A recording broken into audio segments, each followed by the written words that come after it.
Hey guys, this is Mark. I want to do a video showing you guys how to stick in a character into the 3ds Max and make a scene render like my background. Okay, this video is primarily to deal with the DOA4 models. This is a video in relation to the previous video about getting in models from DOA4 3 and stuff and bringing it to Max. Okay, so yeah, if you saw the last video, I showed you guys Grid Explorer, which does the Xbox One games. So that's DOA4 3, DOA4 Ultimate, and DOA4 Beach Volleyball 1. And then I showed you guys briefly about Gnosis.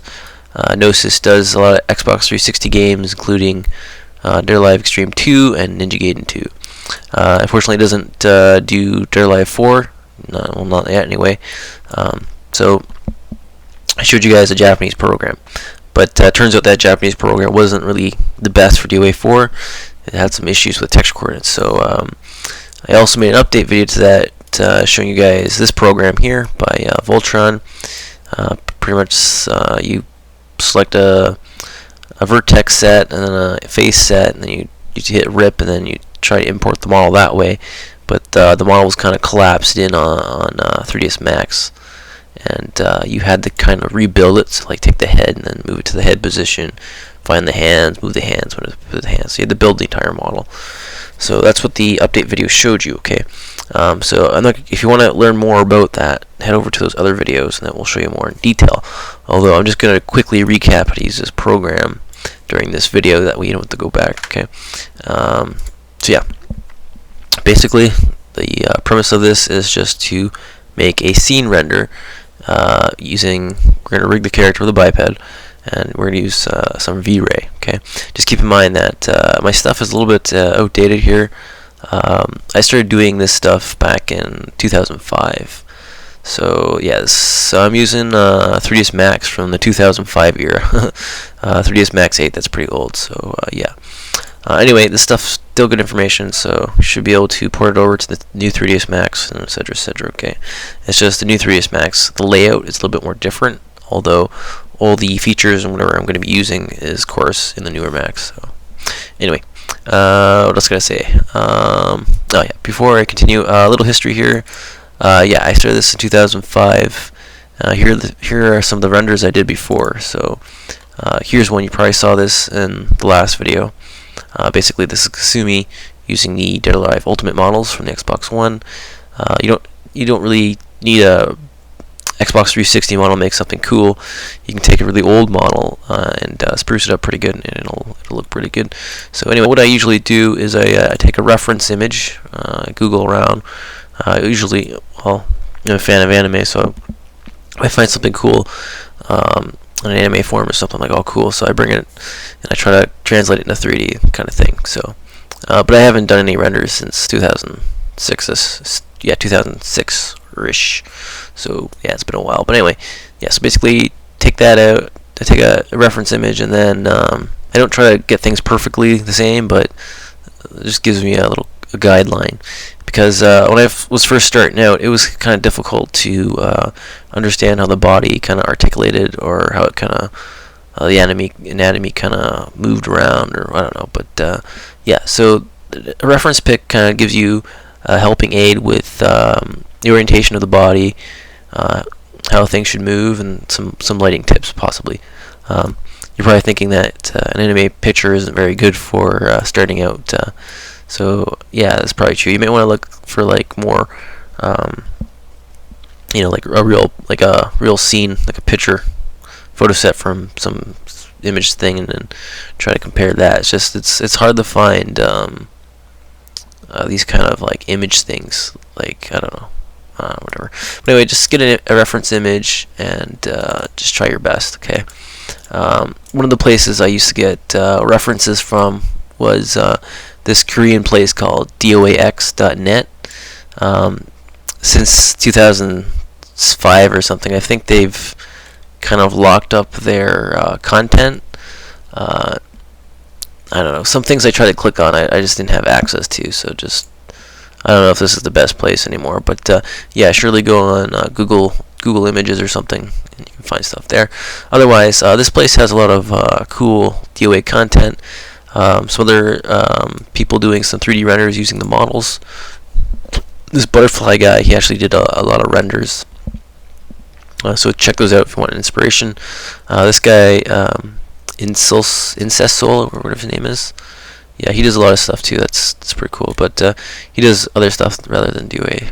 But yeah, those are his own models. So yeah, just browse around there. That's kind of cool. Another place you may want to bookmark, NTax. This is a hacking forum. You can find the DOA tools here, Gnosis and whatever. So hit that place if you're looking for stuff. Here's my forum, darkmatter2.gamersjudgment.com. If you're looking for if you have like questions, you're looking for answers about 3ds Max or DOA, certainly come here, and me or some fellows will probably answer your questions. A lot of people around here do or have done modding and should be able to help you out. Okay, so yeah, that's pretty much all I want to do for background. We're going to be using Christie, and so yeah, let's start. Okay, so here's Christie so far. Well, actually, I should probably back up a bit. I'm going to hide this for a second here. Okay. So what I did when I started out was I had to get the model from DOA4. Okay. Keep in mind that DOA4 has the head model and the body model separate. All right. So if you want to import the head, you have to find a different file for the head and import. And in fact, the naming system of DOA4 goes like this: CRI stands for Christie, and then AA is the head. Okay, that's just how I did it. So the letters are the head. So you can see in DOA Extreme 2, they have something like CRIAA or CRIBB, because in Extreme 2 they have two different heads, a head for dry hair and a head for wet hair. So yeah, and then obviously the ones with the numbers here are the costumes. Okay, I haven't extracted all the costumes. It takes too long to extract all the costumes, but yeah. So otherwise, here's the first costume here, the second costume. Sorry, and I'm going to be using her kind of casual wear. Other costumes are kind of she's kind of exposed. So this one, she's not so exposed. Okay, although I'm going to be using the nude mesh as well. So anyway, so to get the costume out, I copy the TPR here. Oh, and by the way, I've been getting a lot of questions about what do you do when you have the game. So people are asking, okay, I have my disc. How do I get the models off of it? Well, I told them that you have to go through a tedious process of modding your Xbox and getting some programs and stuff like this and modifying something. And of course, they're like, I don't know how to do that. So the second option is obviously to download the game, pirate the game. Although I don't recommend it because you could get caught and get legal complications. But if you had to find an alternative method to get the files, you'd have to get a pirated game, download the ISO, and then etc. etc. So since I'm getting a few of those questions, I'm going to actually do a separate video on getting the TPR from the ISO, if that's good for anybody. But yeah, I'll do that video later. Anyway, carrying on. So yeah, here's the TPR file. I just copied one called I just want copy here, so I created one called copy. That's a backup just in case this one fails. This program is bad for destroying your TPR file, so it could corrupt your file possibly. Okay. So anyway, just to recap how to use this program, you extract it. You get these files here. The most important one is the MS file. Okay, you're going to edit that notepad there. You're going to right click and go to edit with notepad, sorry. And the top line is what you need to edit. Okay, this needs to be the directory path of this guy here. So basically you just copy and paste that there and wherever your file is going to be. So it's just called test.3d. Okay, And keep in mind you have to make these what are those, forward slashes, and you have to make 2 of them, so double forward slashes. Okay, so make sure it looks something like that. Okay, then you can save that. Okay, and then when you open up the program here, it's going to ask you to open up a TPR file. Open a TPR file, and you'll get this. Okay, from there you're going to want to type in the path. So copy that, paste it in there, and your file is going to be test3d. Okay. Okay, got that. So that's not too hard. And then you're gonna have to click on one of these and hit rip, etc., etc., and you're gonna save all your textures. Okay. So again, that's pretty simple. So you export all your textures that way. Fortunately, there's no export all button, so you'll have to hit rip so many times, like 20 times like that, to get your textures out. Okay, so you can see in Christie, I've done that, and I've just named them Christie 01, Christie 02, etc., etc. Okay, so you get the idea. And then for the mesh part, this is where it gets kind of complicated. So what you have to do is find that Mac script. Okay, here, and what you do is you go into here and you go to open. Let's head back here. So you open up your script there. Okay, you could actually just change the path in here, I guess, instead of a notepad, but either way the same thing. So I'm just gonna go and highlight everything, and then I'm gonna drag it to my toolbar and drop it. So now the script will run on command. Okay, so you can see when I hit that, it actually imported a model, but that's an old model. So basically what you do is you hit one of these, it's a vertex set, and you hit one of these, a face set, and you hit rip. Okay, and then hit this thing, and it'll import it. So that's the body. Hit this one and this one, and you see that's obviously not right. Okay, the reason why that happened is because you can notice that these 3 vertex sets are actually identical. Besides the text here is actually the size of the vertex set. Okay, so you can see these 3 are identical. The reason behind that is these are actually morph targets. So the breast would obviously have a up, neutral, and down position. So you have 3 different vertex sets: neutral, up, and down. Okay, basically, morph targets basically animate the mesh on a vertex level. It moves the vertices. So that's what morphing is. Okay, so you actually have more vertex sets than you do face sets. This goes to 71. This goes to like 111, right? So if you see a double, you just skip to the next unique vertex set, and then the next unique index buffer, or sorry, face buffer. So this would be the first mesh. This would be the second. So you go one. So that's the second one. Rip, import. Okay, so that's the shirt part. Okay, so you pretty much get the idea. I have to skip through that one again. Rip, import. Nothing really imported. Okay, if you switch into line mode, you could probably see some stuff that imports inside the mesh. Okay. So just go slowly, because if you get these mismatched, you'll have a worse time trying to get reorganized. Okay, so you get pretty much the idea. It's going to import a ton of stuff in there, all in the middle of the center of the crotch there, and you're going to have to reassemble them. Okay, so once you have that all imported, of course you'll have to go pretty much through all of it. Of course, halfway through you'll hit the low poly model used for the game's active reflection and collision. When you hit the low poly models, you can just stop, because there won't be anything more past that besides low poly.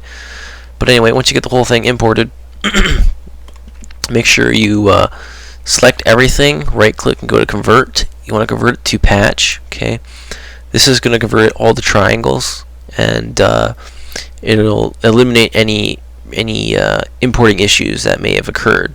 Okay, then you're going to right click and go to convert to mesh. Okay, and we're just going to add a edit mesh onto it, and we're going to highlight and weld. Oops, let me just hit undo there. Make sure you weld by 0, 0. You always want to weld by a lower factor, so 0.001 is pretty good. Okay, so oops, maybe I didn't undo enough. Undo weld, undo weld. Alright, so we're going to weld again by a low factor. Okay, so from there you can collapse that and now convert to editable poly. Okay. Okay, the reason why we did all that is because the importer, this program here, it doesn't properly import all the meshes. Okay, it'll probably get them in for you, and they will probably work texture-wise, but there's going to be some extra geometry. So you can see this little round arm piece here. There's actually a polygon going across it. Okay, so that's probably an issue there for some items where it's actually showing on the outside rather than the inside. I don't really have a good example here, but you do want to remove those extra polygons. Okay, it's not like you can see most of them, but like I said, they could cause issues either with smoothing or they show externally on the mesh.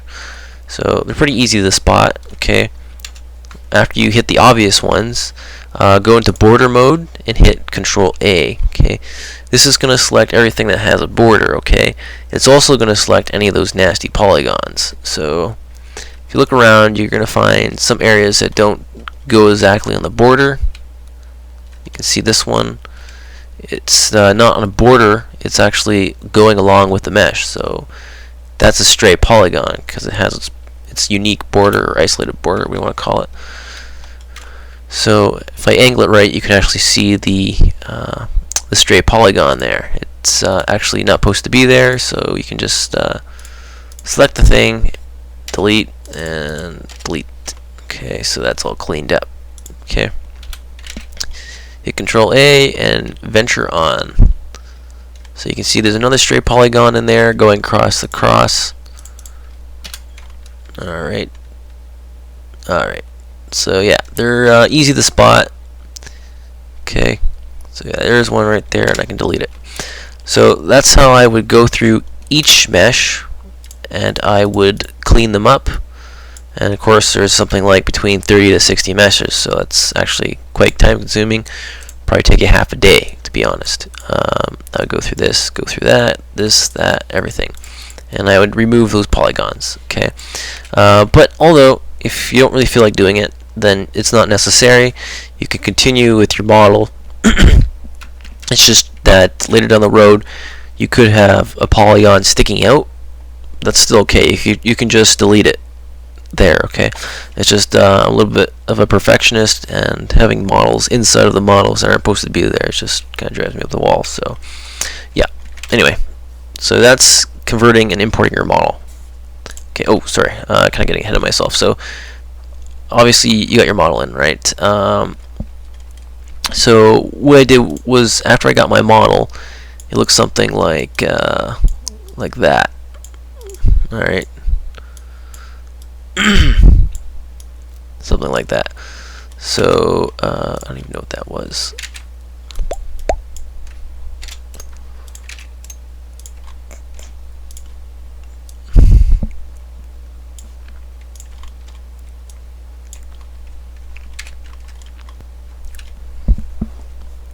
So after I got Christie's model kind of assembled there, I kind of like what you have to do is you have to reassign all the textures, right? So some of these textures are actually multi-textures. So let me just show you an example of what I'm talking about here. So when I imported this mesh, it imported as one mesh, although it takes multiple textures. So let's just see. I believe these are the pants here. Okay, right. So if I drag this over here, this automatically assigns a texture. You can see the pants look okay, although the skull does not. The skull does not look like this. Okay, so it uses more than one texture. So the drag and drop method doesn't exactly work. Okay, what you have to do is convert it to mesh again. go in element mode and highlight the skull.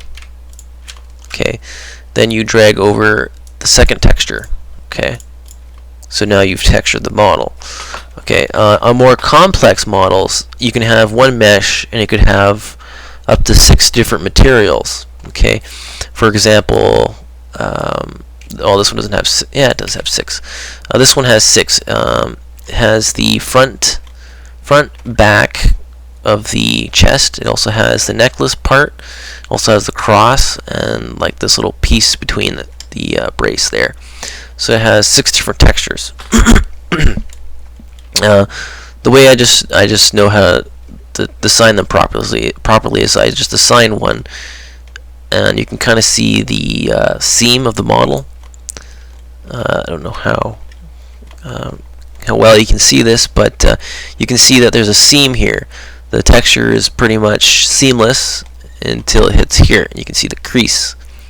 Same thing with this. You can see this must be a different element, this must be another element, and that little thing must be another element. This looks like one single element, as the front looks like a different element. So yeah, it gets kind of confusing. So again, assigning materials is probably going to take you another half of the day. So it's going to take you a whole day just to get one DOA model, pretty much. And depending on how fast you are, it could take you half a day or full day, I'm sure, if you want to get like properly whatever. So anyway, so that's texturing the model. So a lot of playing around, trying to get the right whatever. Okay, but anyway, since I have the model from Gnosis, this is only the Dead or Alive Extreme 2 model. The thing is, Dead or Alive Extreme is only nude models and bikinis. That's all the game is. So what I want to do is just take the base model and use the base model. Okay, the reason why I want to do that is because this thing is already vertex weighted, so I can move the arms and whatever. Okay, and everything will move on the model. Okay, this model is already rigged. I can't make it move because I don't have Connect set up right now. But yeah, this model will actually move. Okay, and what I want to do is actually transfer that information and send it to my DOA4 model. Okay, so what I did was I just replaced all of the mesh parts of the DOA4 model and replaced it with the Dead or Alive Extreme 2 model. Okay, this also saved me time because instead of having to figure out all the textures for say this thing, I'm trying to figure out which one's the front texture, which one's the back texture. Because Gnosis already assigns textures to my model for the Dead or Alive Extreme 2 models, I just took the Dead or Alive Extreme 2 model and just used that instead. So I just took this, I just deleted it. So I went like this. I went to element mode, deleted the chest, and I just kept the necklace. Okay, see there's the necklace. So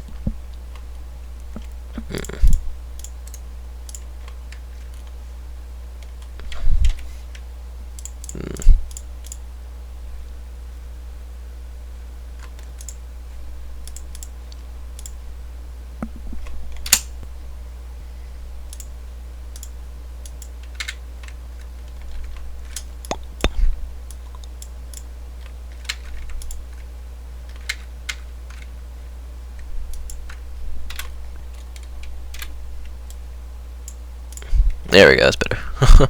Anyway, so yeah. The necklace, where was I? Yeah, so, yeah, so I just deleted the mesh, the skin mesh parts of the imported DOA4 model, just so I don't have to hassle with trying to assign textures. So I just deleted stuff like that. So after I assembled the model, I just deleted all the mesh parts for the skin, and I just kept the costume only. So you can see here, I have isolated the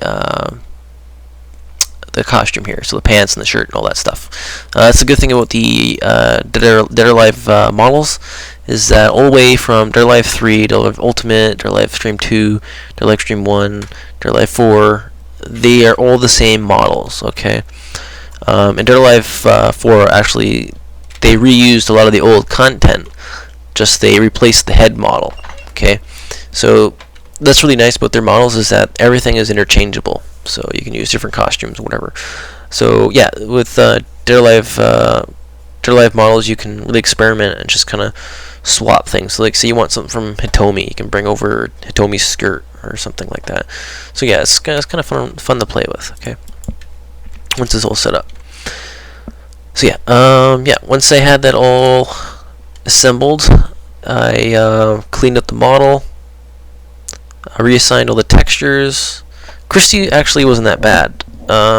Here you can see the multi-material used on the entire costume. You can actually see it's only using about 6. That's not too bad.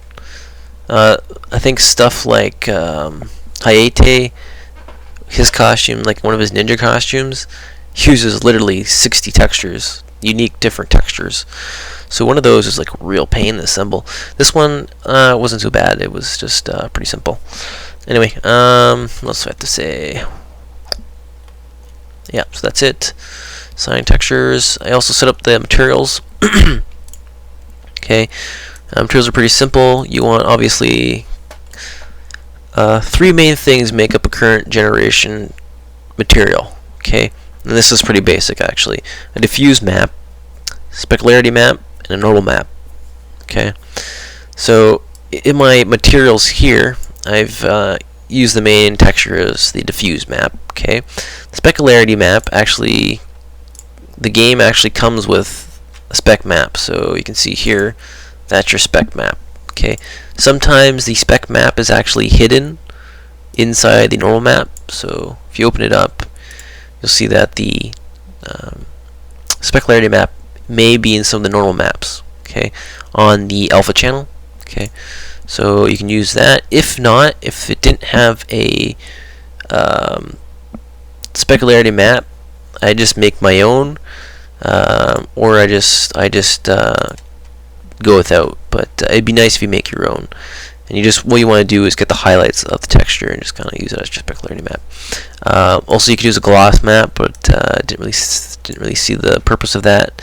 Although gloss maps are nice to have too for isolation of certain textures. Your bump map, add a normal map, as well as a mini detail map. Let's just see if I can show this here. I have to rename these. Yeah, this is the shirt one. Okay. So on the normal map, normally you only have one normal map. This one, DOA4 actually comes with its own normal maps, but if you look at them, they're actually texture generated. Okay, I don't know if you guys ever use something like Crazy Bump, but if you notice, a Crazy Bump will create an effect like this. This kind of washed out, blurred out, kind of border on all your textures.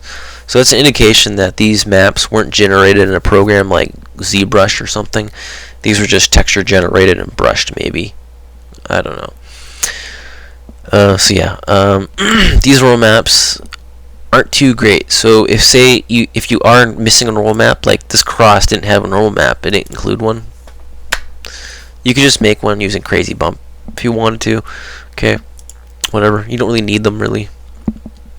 But one thing I kind of like to do is to add the additional bump map. So I'll show you guys an example.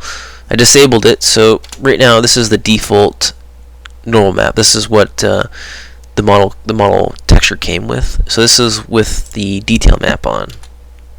Okay, you can see it adds a little more grain to the texture. Okay, that's kind of cool. Anyway, it shows kind of better on things like leather or whatever. Okay. Anyway, that's how I set up my materials. I left the. Oops. Did I move that?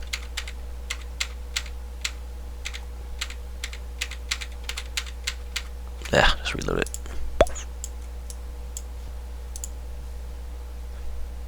Okay. So I left the hair to show you guys because assigning transparency seems to be one of the difficulties for one of the Max materials. Anyway, so this is the imported head. Imported this from Gnosis using, or from imported it from DARE Live Extreme 2 using Gnosis.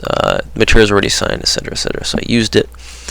So instead of having to move the hair back to the face and move the eyes to the eye sockets and the teeth. So yeah, it's easier that you use what you can from Gnosis. Hopefully, Rich will support DOA4 in the future. Okay. Although if he doesn't, then you'll just have to use this knowledge. Okay. So yeah, here's the model. So we're going to go into our materials. Use the dropper to bring up the material section here. So you're not really familiar with these textures, but these white ones are likely the hair, the skin colored ones the skin, and the red stuff the mouth. Okay, so again, that's not really that difficult. One thing I am going to do is actually separate the eyes, because they really don't need to be here actually. Detach. Okay. And oops. Oh, this thing needs to be welded big time. Okay, wait, let's just weld this guy first.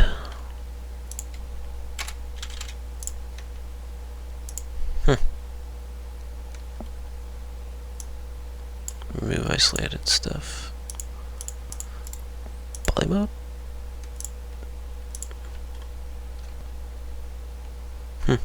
Some weird polygons in there. Okay, never mind that. So yeah, the textures. Here's one of the hair textures. So under maps, you can see that the only map is the diffuse map. Okay. For transparency, it's very important that you check the extended perimeter. And under advanced transparency, you want the filter type to be gray. Okay, so that's 128, 128, 128 all the way down. Okay, gray. Okay. Oops, back too far. So if that's gray, then you want to click on your diffuse texture and drag it. So I'm left clicking, and we're dragging it to the opacity channel. Then release. Okay, gives you this prompt here. You're just going to make a copy. Okay, under here you're going to go into the texture properties and click on alpha and alpha source image alpha, and you're going to untick pre-multiplied alpha. Okay, and then you're going to go back and click on your diffuse map. Okay, make sure that this thing's on opaque or opaque. I don't know. Yeah, it's opaque. Anyway, make sure it's on none, and make sure that this is turned on, which is the opposite of what you just did. Okay, so yeah, that's all there is to making that transparent. Okay, so just do that for every map. It's not that difficult. You could even go from here. This does the same thing. So you can just copy this to this little box here. That was the same thing as doing that. Okay. You really don't have to check every one. If one is already gray, most likely the rest are gray. Okay. So yeah. Oh yeah. Since these aren't double-sided on default, make sure you also turn on two sides. Okay. So we're just going to quickly go through this.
Okay, so now when I hit render, you notice that it's now rendering underneath the model as well.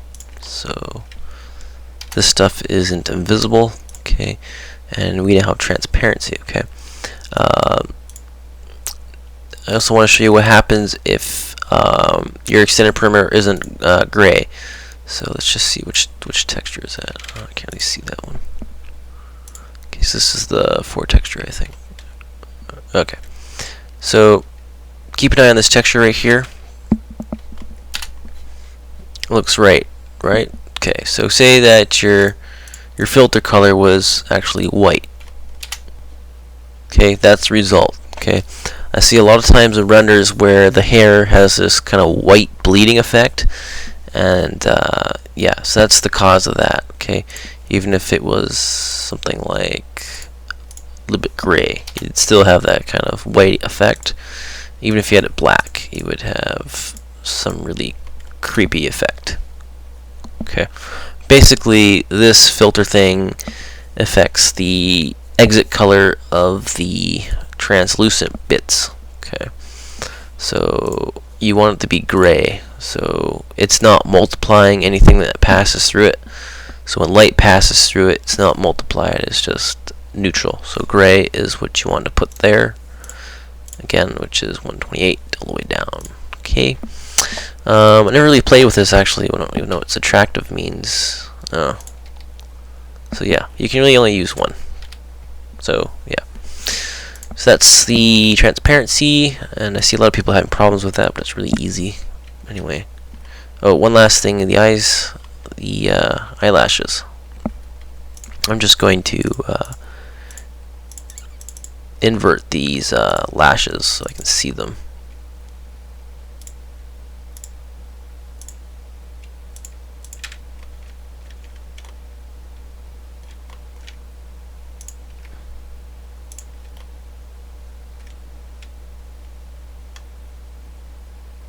She's got double lashes or something. Or wait. Oh no, that's her skin. Okay,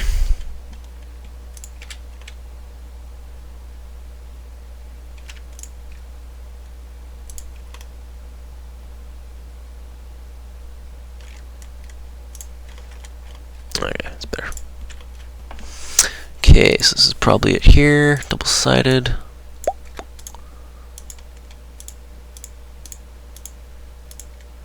Okay, double-sided, good. Okay. So that's that. Okay. Sometimes I do separate the lips. Okay. What I mean by separate is I would isolate. Oops. I would isolate the lips like this. Okay.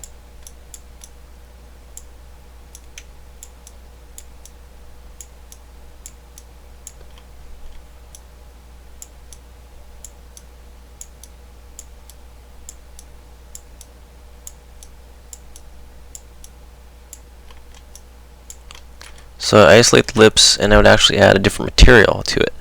The reason behind that is because sometimes when I add a different shading effect just to the lips, so they're more reflective. Sometimes I don't want to use actual reflection to the scene. This kind of gives like a weird, creepy look. I never really figured out how to do the lips properly, so I usually do isolate the materials. That way I can just add a custom reflection map to get the proper reflection back. Okay. Yeah, I don't know. I should really ask around about how to get lips right, but yeah, but anyway, that's how I would usually do it. So let's just see here.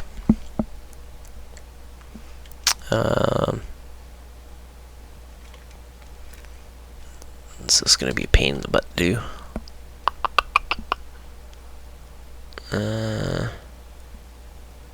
Sort of, kinda. Okay. This might be easier. Go and add a unwrap UV modifier onto it. Ooh, okay. Face. Select by ID. Select and hide selected. Okay.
Okay, so now I have the lips highlighted. Okay, so actually, it's even better if you just create a second mesh. So let's see here, just clone to object here. So now you can have shoot.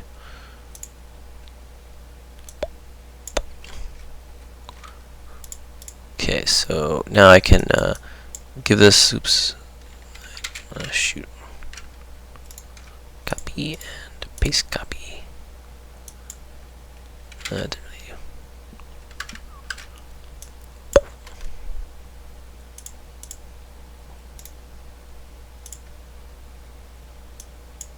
That's better. So with that, you can isolate the materials. Okay. And what I can actually do is make this actually invisible, pretty much. Okay.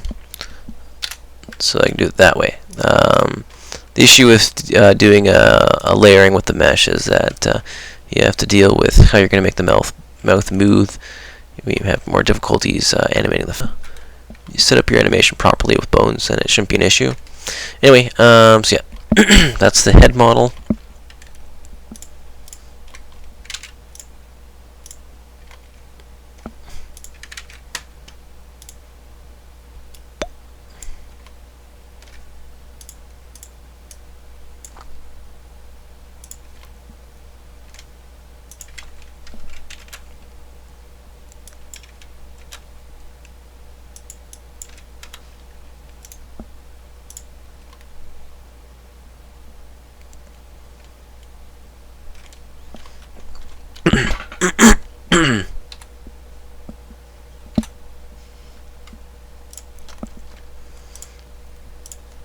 Okay, so pretty much Christie's done.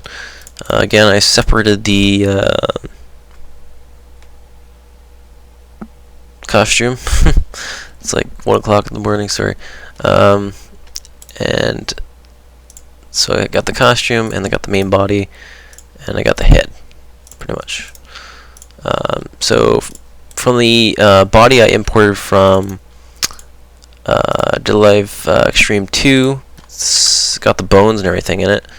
So just quickly to show you guys. Oops, I have to ungroup. So yeah, her body does move. The bones move. Well, some things have to be corrected. I think it's missing a twist bone. The twist bone just helps with the body to move, because the arm, I don't know if you look at your arm, but it actually twists, and so you need an extra bone there to twist. If you twist a bone, like a model, if you twist the bone of a model, what it does is it kind of concaves. It squishes the mesh, basically. So to prevent that, we use twist bones, which is an extra bone just for twisting. Okay, bones just kind of rotate. They like this way. They really don't like doing it this way. See what happens when you twist. So yeah, usually there's a twist bone. It looks like there's a missing twist bone there, so that's why that's happening. Whatever, I can fix that later. So yeah, from here you're pretty much done. Whatever. So I'm going to show you guys how to do it with the skeleton here. So and hide all. We're just gonna. So if you want to attach this to the head, what you can do is hit link and then drag and drop it to that bone. Okay, so now when I move the head bone, you can see that the entire head kind of moves with it. Okay. Yeah, you get the idea. For the clothes, a little more simple here. You just click on the body here. Go under. Actually, it'd be better if you go. Just highlight these two. Okay. So you got the body and you have the clothes. Just two things in the scene here. Okay, just create a copy.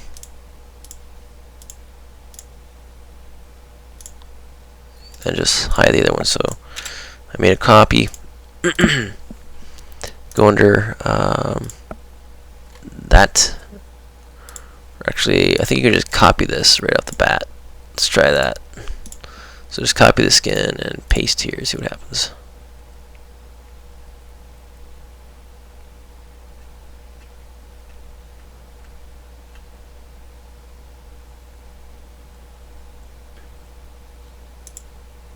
Oh, okay, so that kind of works too. So let's just actually forget that. Delete the clone.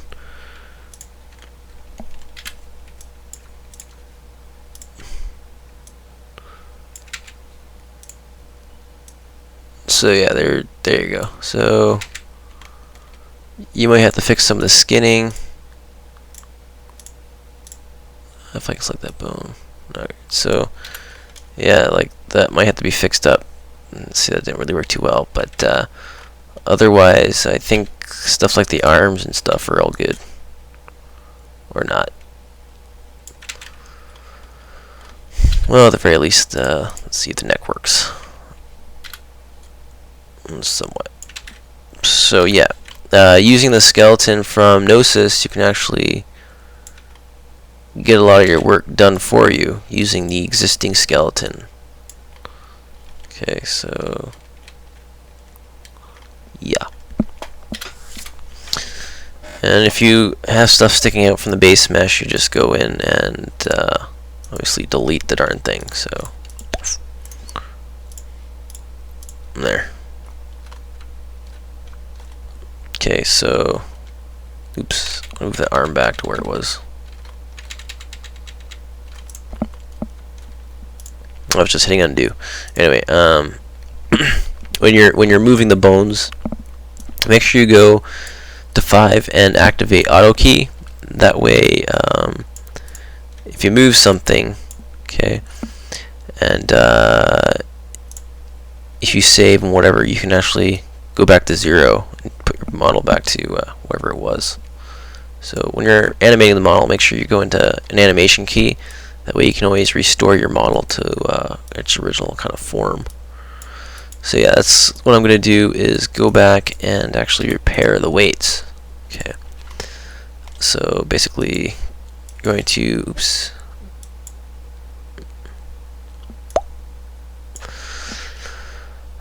In your skin modifier, you want to hit vertices and hit the wrench. Actually, that's the weight tool.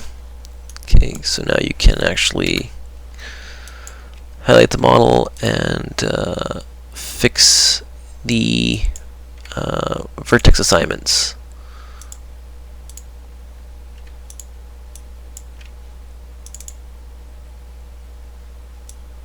Oops, on this actually.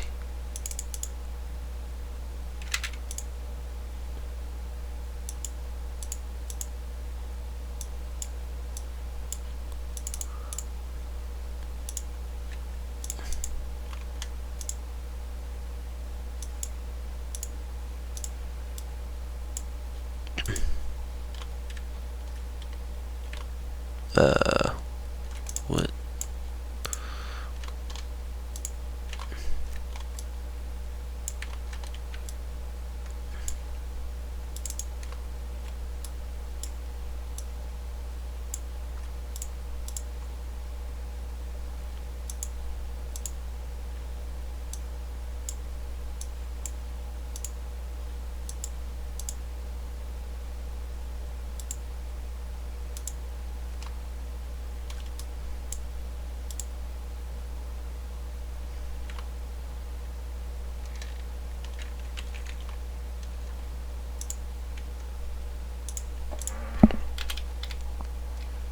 Oops.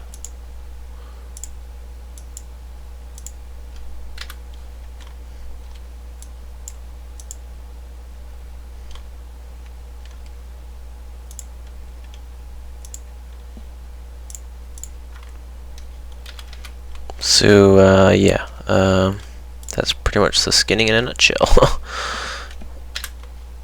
So yeah, that's pretty just go around fixing your weights. Pretty much your weighting is pretty much done for you. Yep. And then you just go back. Okay, so that's how you would use bones. Okay. Although in this video I want to show you guys how to do bipeds. Okay. I think this video is going on for like 30 minutes now, so I'm gonna stop it and do the biped in the next video because I'm getting kind of tired. But yeah, bipeds is a little bit more or less the same. What we did now is transfer the weights, but what you have to do is move the biped into the position of your model. Okay. So anyway, the video didn't really show you everything because assembling the model takes a full day, and I'm not going to really record 16 hours of me repairing a mesh. So yeah, hopefully you got the idea. Again, if you guys have questions, ask on my forum. Hopefully I'm online and I can answer you. What else?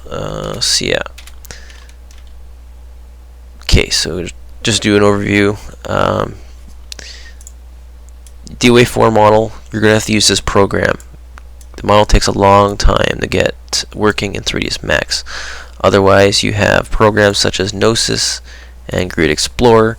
You can get models in a T-pose, and you can just rig them and whatever. Grid Explorer does not do bones. Gnosis does do bones. Okay, you ideally want to use Gnosis, although it only supports Dead Alive Extreme 2. It got some Ninja Gaiden 2 models, but it doesn't support Sigma 2. Sigma 2 has more models, recreated models, and whatever. Sigma 2 for the Xbox 360, the models are kind of rough. I'm not sure if you can really do much with it. Anyway, so yeah, DOA4. If you do have to do DOA4, again, refer to the other video. I will link that video with this video, so you can go back and watch that. Otherwise, I did already showed you guys how to use this. In here, you might need support, maybe more information on how to join the pieces together. But I think I showed you guys how to do that already. Use your vertex snap to move the model back together. Again, I showed that in the last video showing Dead Alive Ultimate. So again, I'm going to link the other video here as well. If you want to see more of Max and how to assemble a character, you can see that. Okay. As for assigning textures, that's just on its own a pain in the butt. So not much I can help you with. That is really difficult to do. So yeah, you're just gonna have to get kind of used to dealing with Max. But that kind of is more an advanced thing to do, because you have to be able to. You need to be able to freely navigate, and it's kind of difficult for starting out in Max. I know when I was starting out Max, it was hard to get used to the hotkeys and how to zoom in. Now it's kind of like second nature to me. So unless you can be able to maneuver around the model, it's going to be hard for you to clean the model, like remove those stray polygons. It's going to be hard to set the materials. So that's one downside if you're not familiar with Max. Okay. And also this thing only works with Max, so if you don't got Max, you're out of luck. Okay. Anyway, I'll do the other side of the video later. Thanks for watching. Got any questions, let me know.